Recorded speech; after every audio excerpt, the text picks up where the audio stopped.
Les ouvriers forestiers travaillent avec des tronçonneuses toujours plus performantes. En effet, celles-ci ont une vitesse d'accélération de rotation de la chaîne de plus en plus rapide. Mais la performance de cet outil peut s'avérer être un facteur de danger s'il n'est pas manipulé et tenu correctement. Ce que l'on appelle rebond de tronçonneuse, c'est le retour très rapide du guide de la chaîne vers soi. Ce rebond peut survenir lorsque la chaîne est en mouvement et que le quart supérieur du guide de la chaîne touche un morceau de bois. Ce phénomène est soudain, rapide et inattendu et peut entraîner des lésions graves.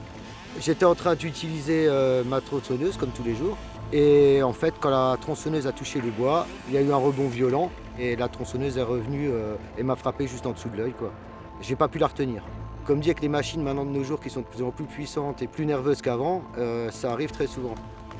Même avec une expérience élevée, il vaut mieux garder une vigilance de tous les instants. Mais alors, comment faire pour limiter ce risque ?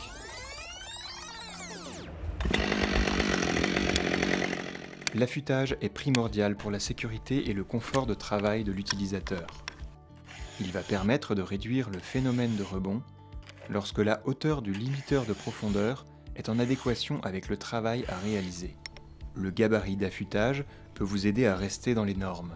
Certaines chaînes sont dotées d'un atténuateur supplémentaire. Autre point de vigilance, il est important de tenir fermement sa tronçonneuse en gardant en permanence les poings bien fermés, les pouces enveloppant les deux poignées. En cas de rebond, cela permettra de contenir le mouvement de la machine.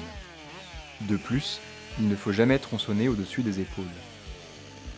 Toutes ces règles doivent se coupler avec le port obligatoire de tous les EPI, en toutes circonstances. La tronçonneuse est un outil dangereux qui nécessite une formation adéquate et rigoureuse.